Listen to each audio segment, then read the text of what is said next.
Am I on? All right.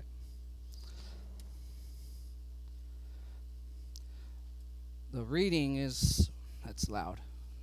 You want to turn me down? Yeah, that would be better. All right. It's in 1 Corinthians chapter 7. We'll start it will be from 25 to 35.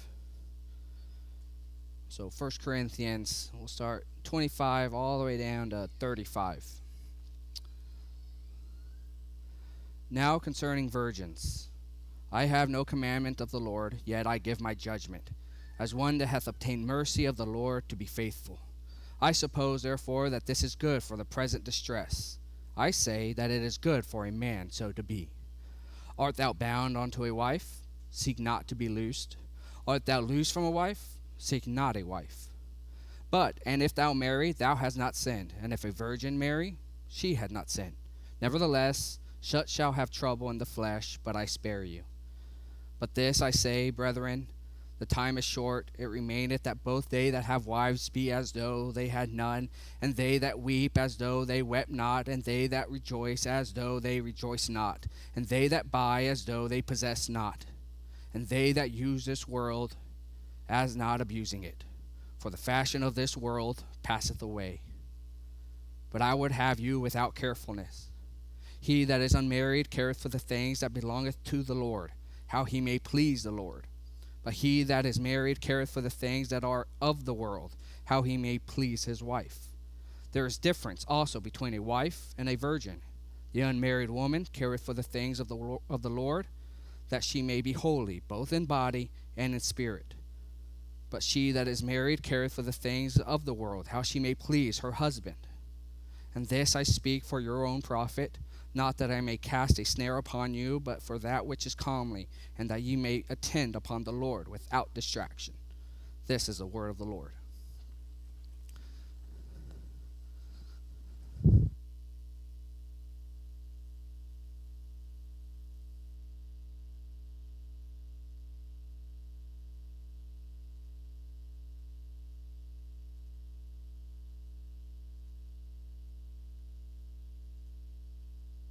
We're on the next to the last, the penultimate part of this series. Next week, Mike will bring it home with the topic of romance.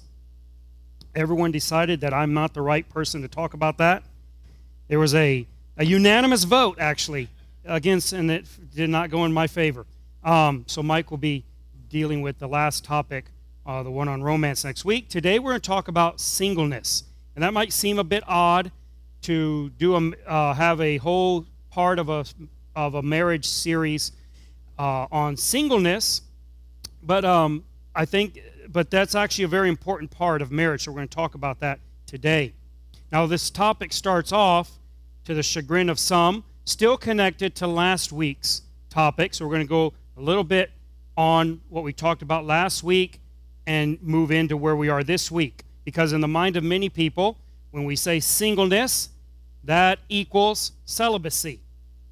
And that's inaccurate. It's inaccurate for a number of reasons. One is because it's reducing singleness down to a single dimension, the dimension of sex, right? Saying single means no sex. And that's very reductionist. And singleness means a lot more than that. But we should consider singleness on that dimension first. So let's talk a little bit about sexuality as it's tied to singleness. So sexuality is only for marriage. Now, we talked about this last week. We're not going to get into a great deal about it. But but it is something that's prevalent in our society. I don't think it's something we can just gloss over. I think it's something we have to deal with. Sexuality is only for marriage. Why is sexuality only for marriage? Well, there's several reasons. There's two versions of sex outside of marriage. There's promiscuity and there's pornography. These are the two versions of it. I realize that people that think they're in a committed but unmarried relationship, sexual relationship, that they're neither in pornography or promiscuity, but that is sexual immorality. And because there is not the commitment of marriage, it is promiscuity, even if it's only with one partner. And both of these are antithetical to godly sexuality that we talked about last week, but in opposite ways. So pornography it makes sexuality all about self-gratification. And I'm generalizing a little bit, but pornography makes sexuality all about self-gratification. And so it keeps you in the prison of self-absorption.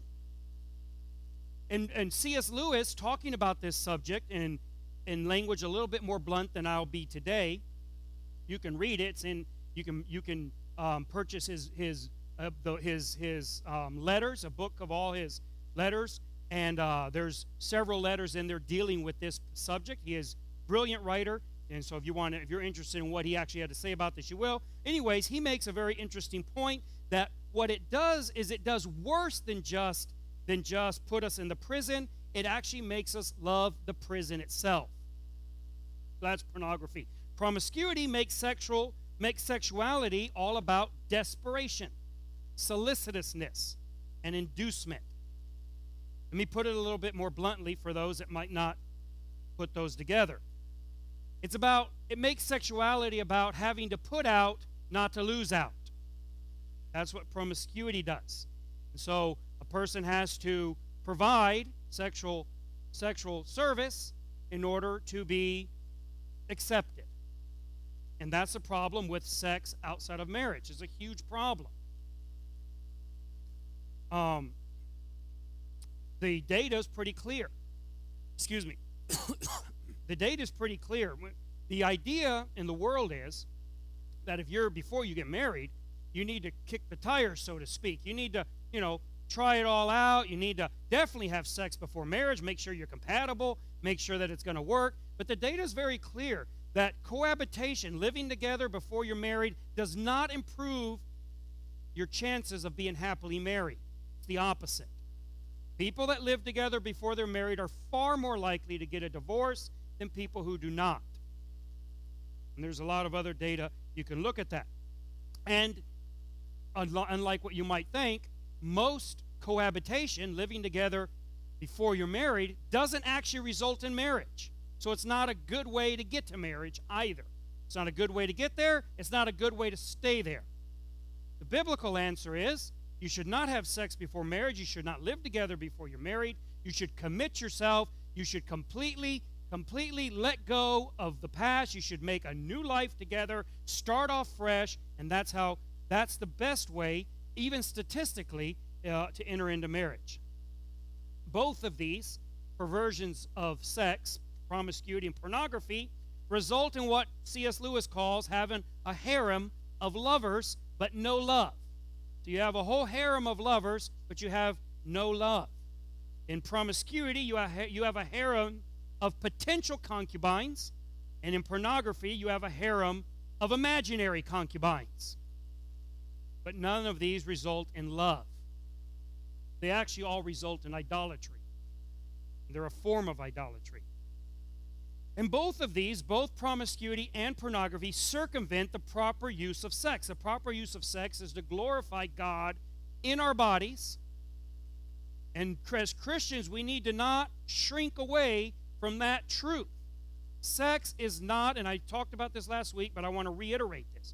Sex is not something dirty that Christians should be ashamed of. God made sex, and when in marriage it is used, it is glorifying to God. When it is used chastely and lovingly, it glorifies God with our bodies. And promiscuity and pornography circumvent and short circuit and subvert that glorification of God. And it also circumvents the other purpose of sex, which is to serve one another in love, not for self-gratification, but to please another. And pornography and promiscuity completely sidestep that, completely subvert that. Paul says in Galatians 5:13, he says, "For brethren, you have been called unto liberty, only use not liberty for an occasion to the flesh, but by love serve one another." That should be the Christian's desire in life, is to serve another by love. And that is in all things, and that includes in our sexuality. So, having said all that, let me point out that singleness is much more than just celibacy. And that is not me just throwing a bone to people who can't or won't get married. So this part of this series, you may think, well, you've been preaching on marriage so long, you feel guilty that there's some people in the church that aren't married, that don't want to be married, or they can't be married, and so you want to not make them feel left out. That is not at all what this is about. Not at all what this is about. The reason we're speaking of singleness is because we cannot speak of biblical marriage without taking a very careful look at what biblical singleness is all about. This is because God's doctrine of marriage and singleness is radically unexpected.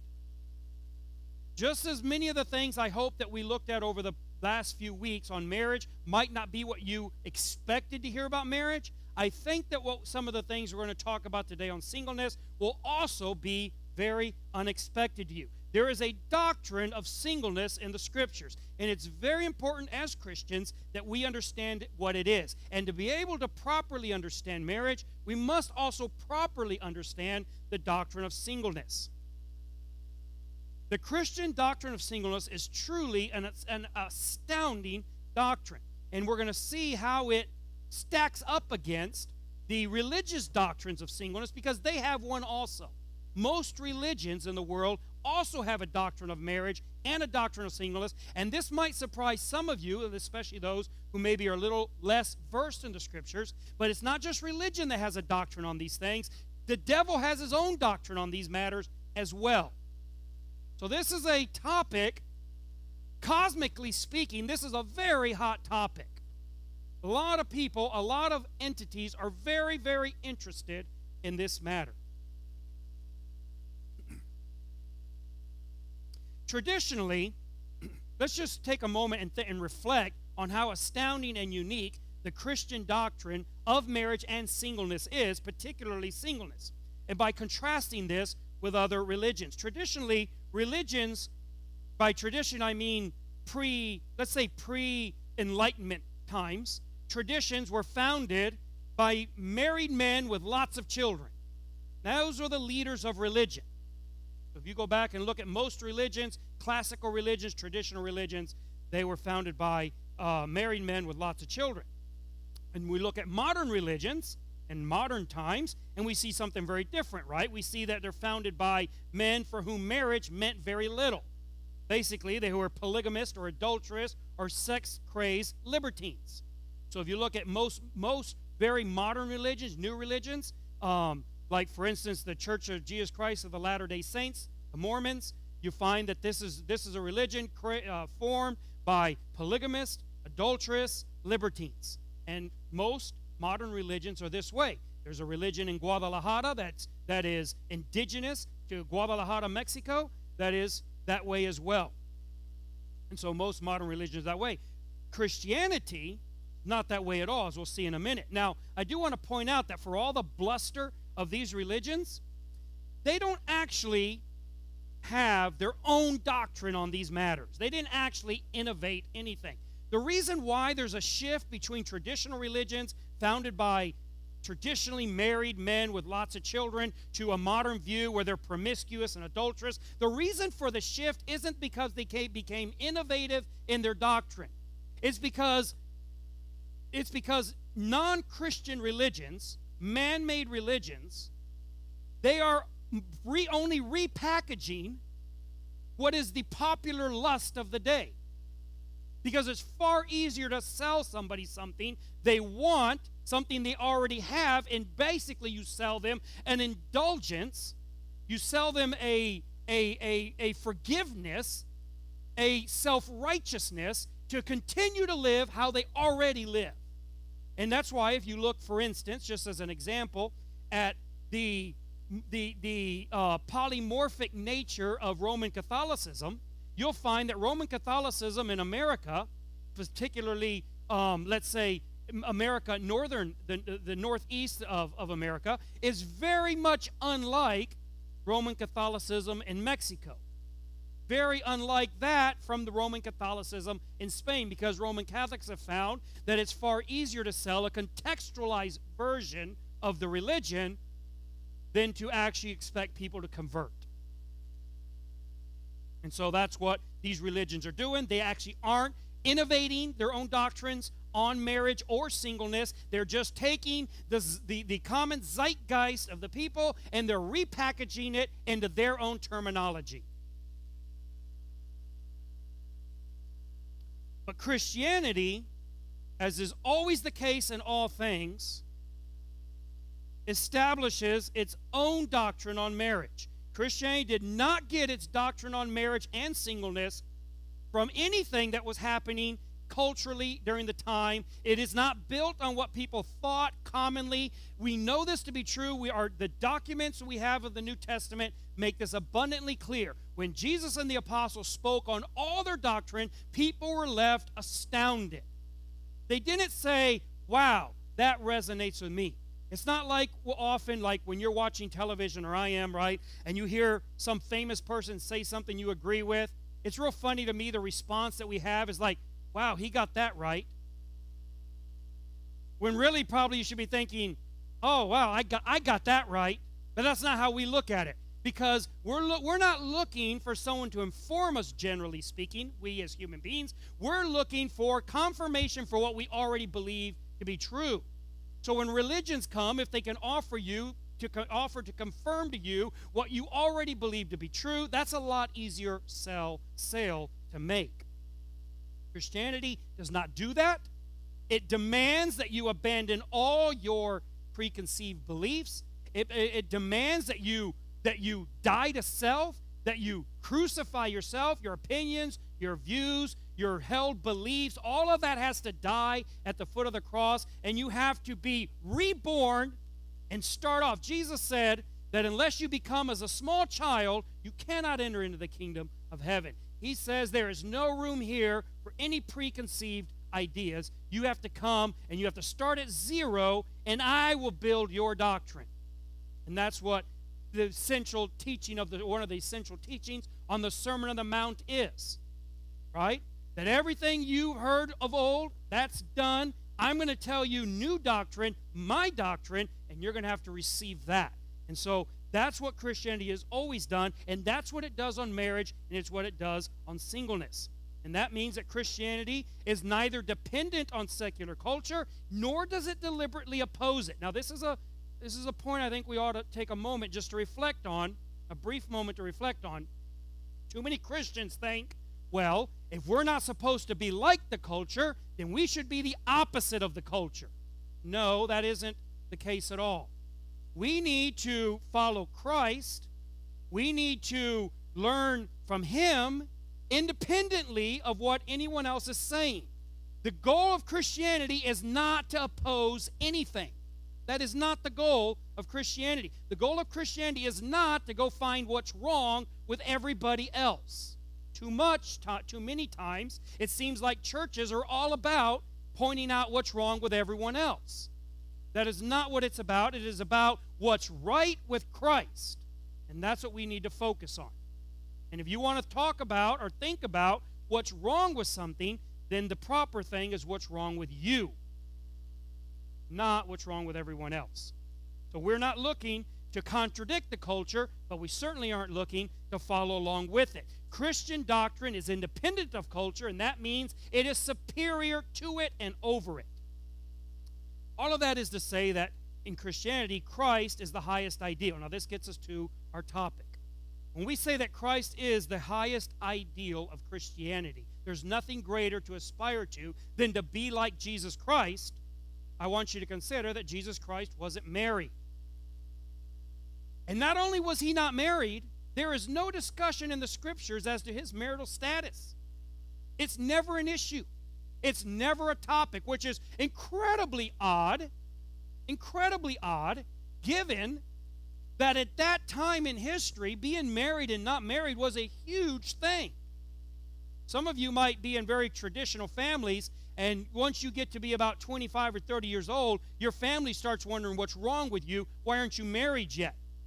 Well, when you're in the time of Christ, that's the topic of every family reunion. Who's not married and what's wrong with them? There's no discussion whatsoever about the marital status of Christ. None whatsoever. It's not an issue. So, let's talk about singleness itself. There's a few points we'll look at. I want to talk about what it isn't, and therefore we can also then extrapolate what it is. So, singleness is not spirituality. And that means that marriage is not carnality. It is not more spiritual to be single. Now, I have to say that because even though it may not be nearly as common in the minds of people, most traditional religions, or what we think of traditional religions today, do have this element in it. There's a really good book written by a historian of religion. His name is John Whitty. The book is called Sacrament to Contract. From Sacrament to Contract. And what he does is he goes through and he gives you the historical procession, how marriage went from the earliest recording we have of it, which would be the classical Greek views on marriage, all the way through to the modern era, and how it slowly transitioned and it went from being what we could call a sacrament to becoming what is basically a contract, and how all of that took place. So it's a very interesting book. You can get it and read it. I thought it was interesting. But he writes about the medieval Catholic writers that began to teach that though marriage was a sacrament and a sound way of Christian living, it was not considered to be particularly spiritually edifying. Marriage is more of a remedy for sin, he says, than for righteousness. Or as you got married in order to not sin, you didn't get married to be righteous. Marital life was considered less commendable, he says, than celibate life. Propagation, having children, less virtuous than contemplation. Clerics, monastics, and other church officials were thus to forego marriage as a condition for church service. This is celibacy. This is like the Roman Catholic priesthood, where Catholic priests are not supposed to be married because of this. This is why. Those who could not forego marriage were not worthy of the church's holy orders and offices. Celibacy was something of a litmus test of spiritual discipline and social superiority. What he's saying here is essentially that in the medieval times, they took what was the Christian teaching of marriage that we're seeing in 1 Corinthians, and it became altered and subverted, and celibacy began to be pushed as really the only way to be totally committed to God, totally spiritual. And that's why when you look at churches like the Roman Catholic Church, then they want the priest to be celibate because they're still building on that medieval foundation.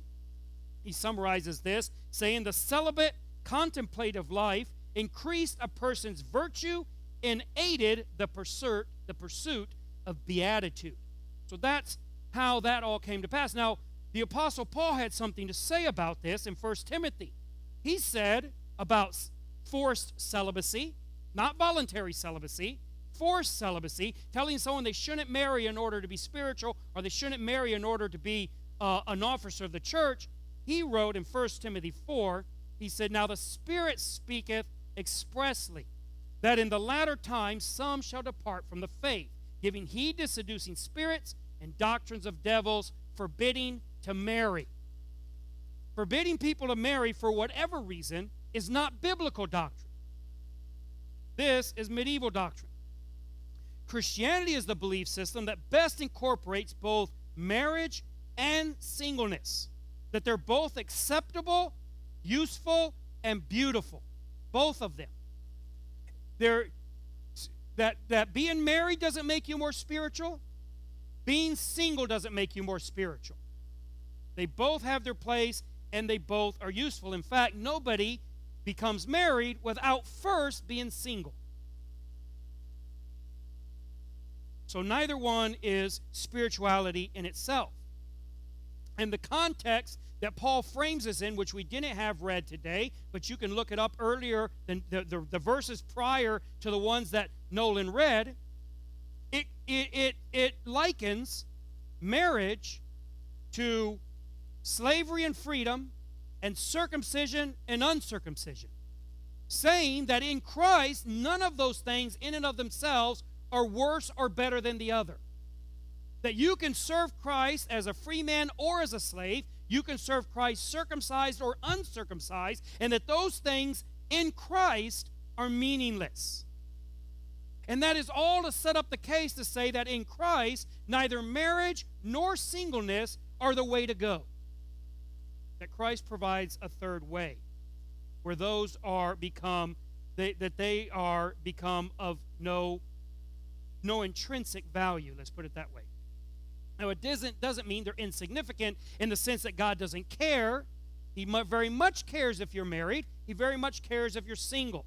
But you can serve God either way. What matters in Christianity is the will of God and not the will of man. So, in Christianity, single people are not forced to marry. Jesus, Paul, and Barnabas are notable examples of high-profile Christians, I would say, Jesus, high-profile Christians, who were not married and had no intention of being married. Paul says in Corinthians as well that he and Barnabas reserved the right to marry if they wanted to, but chose not to in order to serve God better, in their view. But there were also some pretty high-profile Christians who were married, such as Peter and James. Despite the protests of Roman Catholicism, Peter was married. There's no indication that he ever left his wife or that his wife died or that he was a widower. None of that is indicated in the text. In Corinthians, Paul still says that he was still married, and wherever Peter traveled, it says he took his wife with him. So he not only was married, he was very happily married and very smartly married. That's a really smart way to travel. So, marriage, we have both cases in the early church, both of marriage and singleness. Paul says in verse 27, are you bound to a wife? He says, don't seek to be loosed. Don't try to get out of your marriage. Now, what he's talking about here is for the purpose of spiritual achievement. He's saying, look, if you're married, you shouldn't think you need to get out of marriage so that you can serve God. You shouldn't think that way. And if you're not married, he says you shouldn't make it your goal, your purpose in life to be married. And we also see that those that were married were not ostracized. They were in no way made little of. There is no teaching in the Bible that's similar to the matchmaking that goes on in the Christian church today. There's none of that. Those that were single were not condemned or pitied. Paul says in 1 Corinthians 9:5, have we not power to lead about a sister or wife as well as other apostles?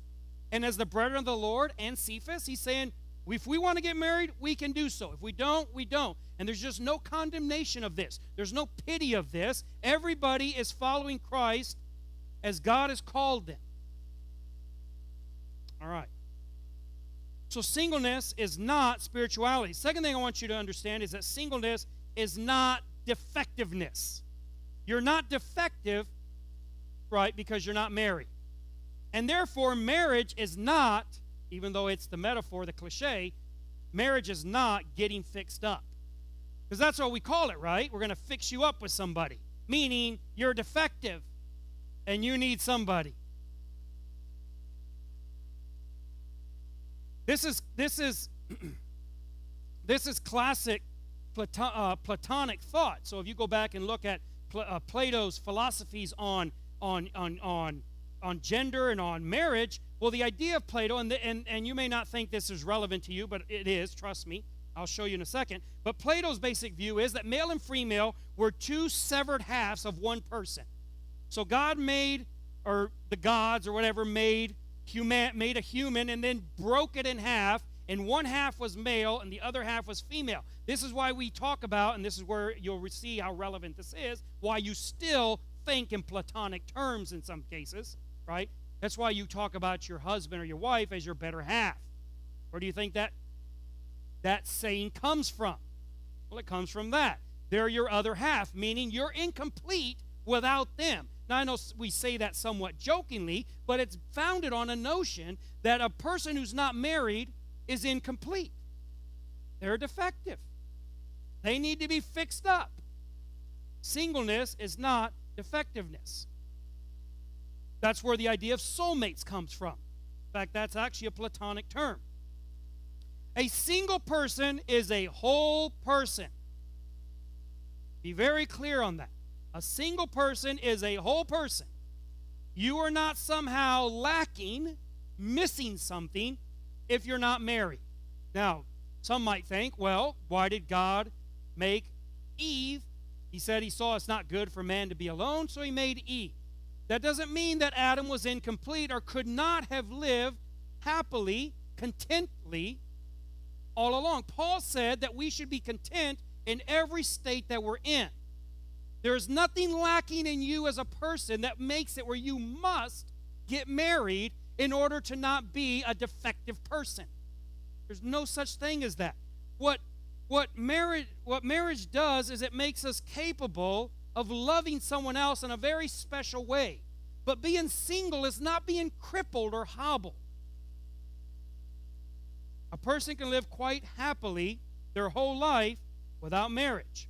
And I want to point this out to you as well, that loneliness and sexual desire are not automatically solved by marriage. So that, right, that is what gets a lot of people. They get married because they say, I'm lonely. I have a lot of sexual desires. I need to get married because that'll fix that. And you find out that most marriages actually don't fix that.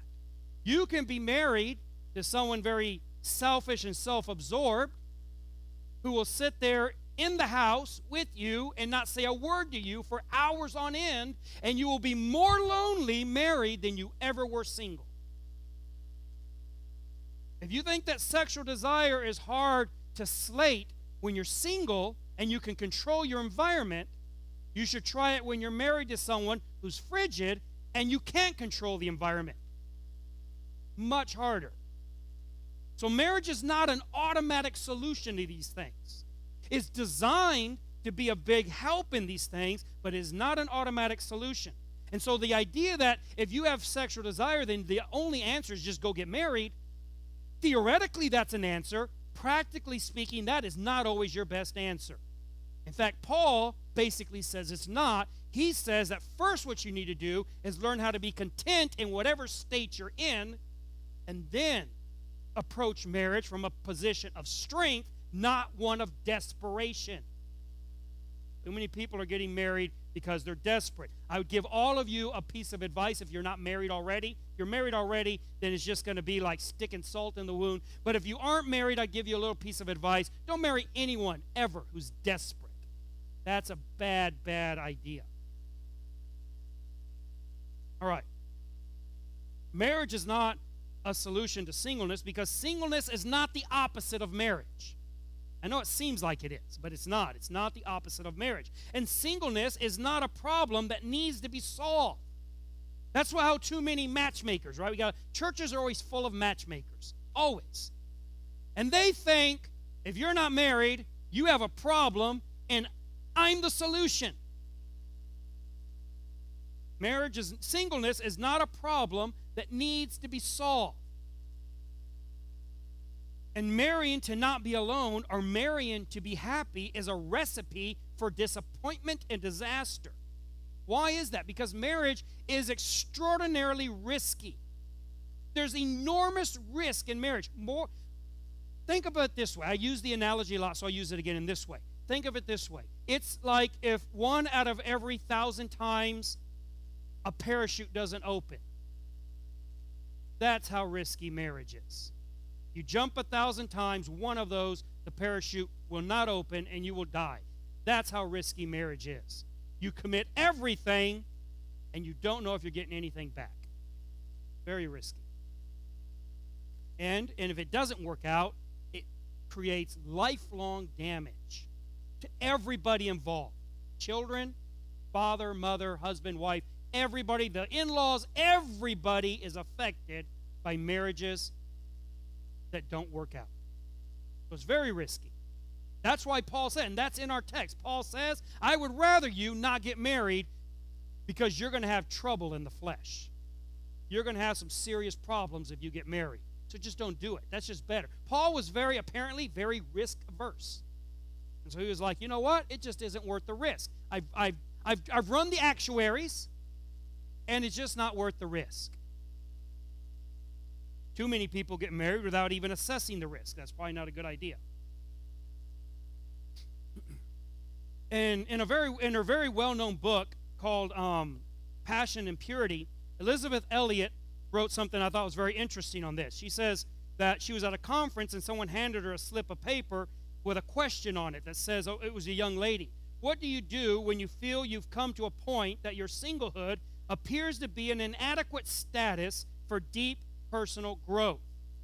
How long do you hang on?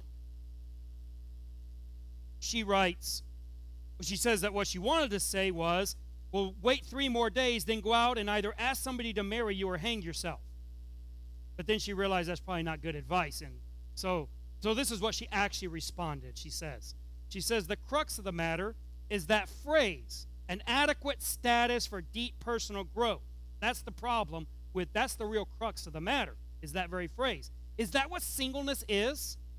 Does that what it means? Does that what marriage means? That it's only a pathway to adequate status of deep personal growth? Is that what you think marriage is? Then how did Jesus ever manage as a single man? Right? So what she's saying is, if the problem with people that see and says, I'm not married, I want desperately to be married. Why? Because I don't feel I can ever possibly come out of my defectiveness, my crippledness, my damage, or my incompleteness. I need to be fulfilled. I need to be complete. The problem is that view to begin with. And what we see when we look at Jesus and Paul and Barnabas and others, that the problem is looking at it that way. Singleness is not defectiveness. The third thing I want to tell you is that singleness is not defining. This is not definitional. Now, in traditional culture, when we look back, we've talked about this some, well, you weren't anything if you weren't married. You had to be married to be something. In modern culture, well, that's not necessarily the case, but marriage is about fulfillment, right? That's why you get married. I get married because I want to be fulfilled. I want to be completed. I want someone to love me. I want someone to fulfill me. That's why we get married. So it's very definitional. Even though the traditional view of the traditional culture had a different way of achieving it, our culture still has the same pathway, or has a similar pathway, I should say, to achieving this fulfillment by marriage or by singleness, right? I'm being single, and that's defining. That isn't definitional. It's not definitional in the scriptures either.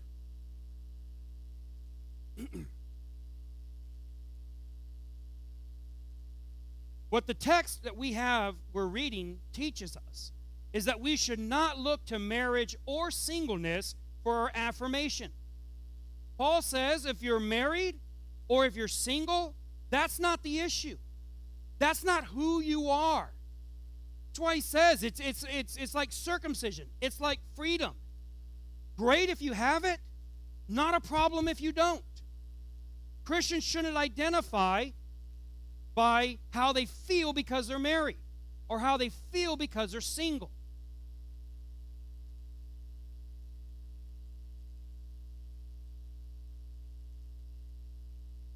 There's a writer called Stanley Hauerwas. He wrote a book called Why. Well, it's not a book. It's an essay. Sorry, called The Radical Hope and Annunciation: Why Both Single and Married Christians Welcome Children. And he deals with this whole thing on singleness quite extensively. I encourage you to look up the essay and read it. He has some interesting things to say. But to paraphrase one of his final thoughts, he said something similar to this. He says, what we are about as Christians is the calling of God. That must come first.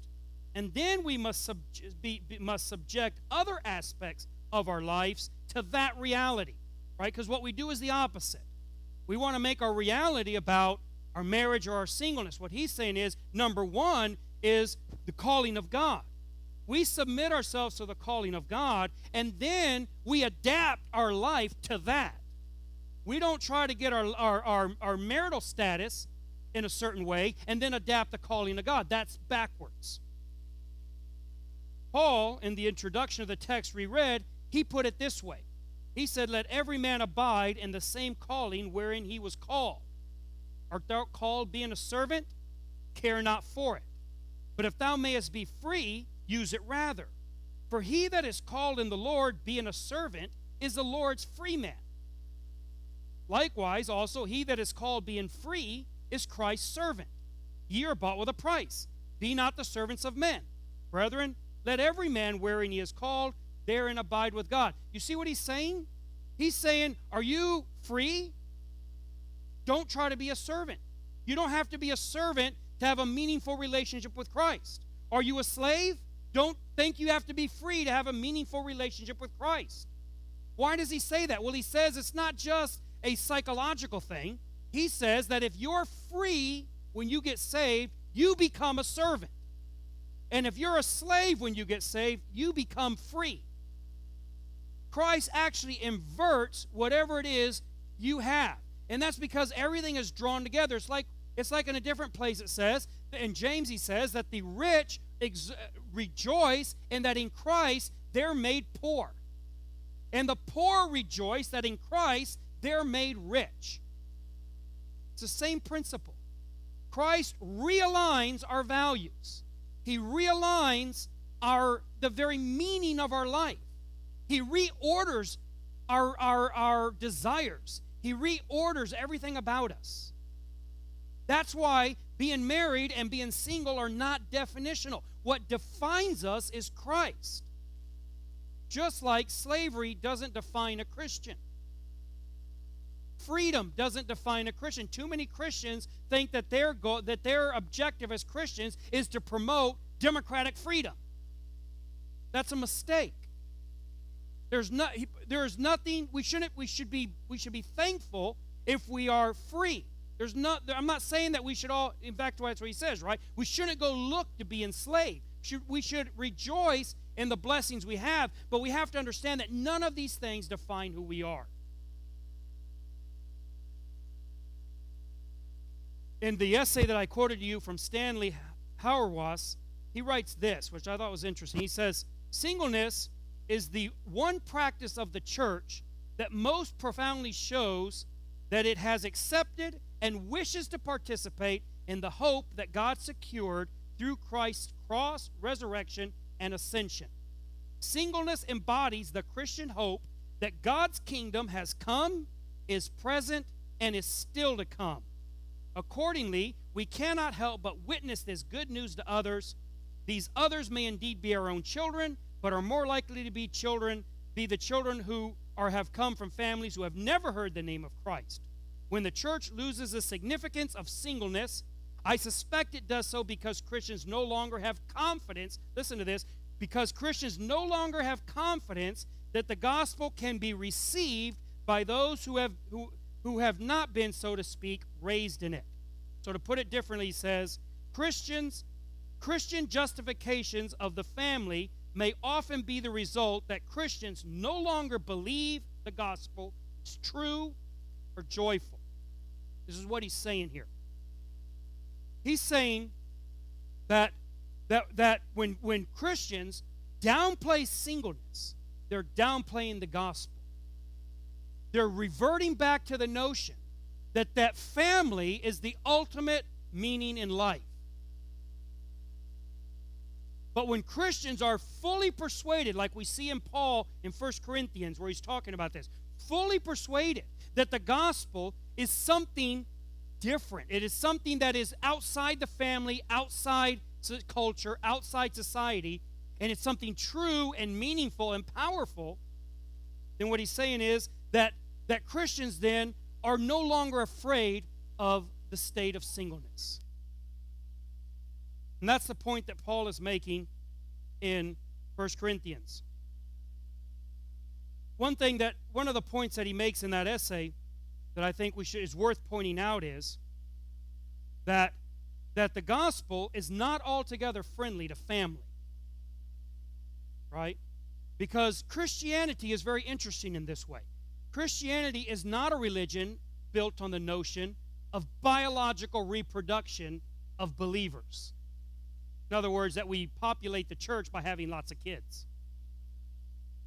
Rather, that Christianity is founded on the notion of going out into all the world and preaching the gospel to every creature. It is populated through conversion, not reproduction. This is why in Christianity, singleness is not a problem. And this is why the passage I read to you out of the essay, what he's saying here is that when we fear or reject singleness, essentially what we're doing is fearing and rejecting the power of the gospel. So let's wrap this up talking a little bit about the gospel. Ultimately, it is the biblical doctrine of singleness that makes the gospel extremely clear. Religion has always been traditional and familial. It's always been about religion, about family, and about the tradition that family hands one to another. Your religion was assigned to you from birth. If you think about most religions, especially pre the very most modern time, most religion, you were born in it. And it was extremely disconcerting, both to you and your family, if you rejected the religion you were given. It's as much a part of you as your language, as much as part of you as your national culture, your national loyalties. Your religion was all that. It's like Irish and Catholic, it's a cliche. It's that way with all religions. You go to Mexico, there's a reason it's 90% Roman Catholic. It's the family religion. But that's not how Christianity is. Biblically, Jesus came, and he says in Matthew chapter 12, it says that they told him, hey, your mother and your brothers are outside and they want to speak to you.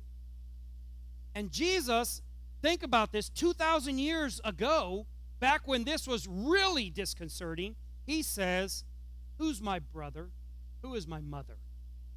And then he points to his disciples and says, whoever does the will of my Father which is in heaven, that's my brother, that's my mother.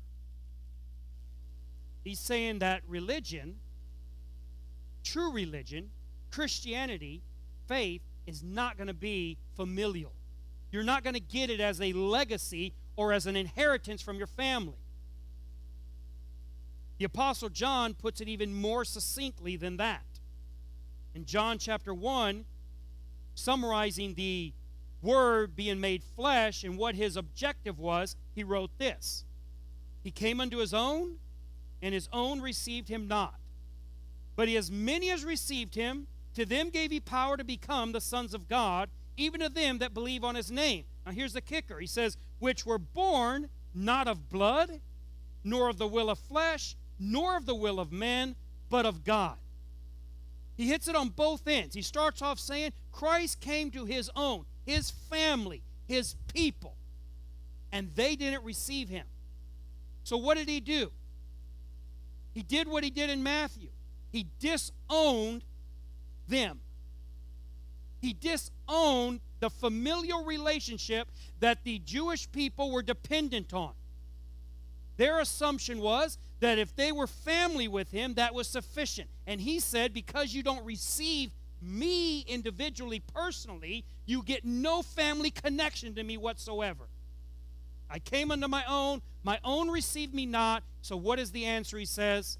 He says, as many as received him. In other passages it tells us, to all those that are far off. It's to every creature, all the world, anybody, regardless of who you are. If you receive Jesus Christ, you are his mother, you are his brother. It is by faith that we now have a relationship with God. We don't have faith because of a relationship with God, which is the inverse, right? It's the idea of religion. I'm in the religion, and I'm slowly getting faith. So many times if you talk to a sincere and average religious person, that's the process that they will outline. I don't have tremendous faith yet, but I'm in the religion, I'm trying to be there, and I'm hoping that God will grant me the faith. That isn't how Christianity works. It is faith first, family second. You become God's son because of faith. You don't get faith because you're God's son. It's the inverted order. And because you believe, then you are a child of God, and that is not a family relationship. So this is what, and we'll end with this passage. This is the reason that Paul teaches us in the text, what in verse 29 of the text wherein he says, "But this I say, brethren, the time is short. It remaineth that both they that have wives be as they had none, and they that weep as though they wept not, and they that rejoice as though they rejoice not, and they that buy as though they possess not, and they that use the world as not abusing it. For the fashion of this world passeth away." What he's saying here is that regardless of whatever your marital status is, Christians should live their lives as if it were not so. That doesn't mean that you get to run off with somebody else. It doesn't mean you abandon your wife or you abandon your husband. What he's saying is that all Christians should live with the mindset that the time is short and that what most matters in life isn't being married or being single. What most matters in life is the will of God. And we should all be prioritizing the will of God in our lives. And this is why when we look at marriage in the Bible, we have to consider what singleness is about, because they go hand in hand in the Scriptures.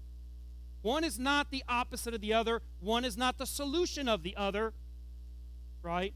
There's reasons for marriage and there's reasons for singleness, but overall, the overarching value system is pursuing the will of God. All right.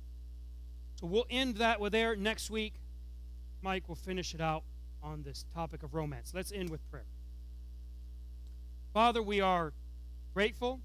We are thankful for your word that teaches us, that more importantly restores us, that renews us, that brings us to a new birth and transforms our mind. I ask that whatever might have been said that was useful, that those that heard it will be changed by it, helped by it, and that whatever was not useful, Father, I ask you give them the judgment to filter that out and only pay attention to what is within your will and according to your will. And we ask these things in the name of Jesus. We'll see you next week. Thank you for being here.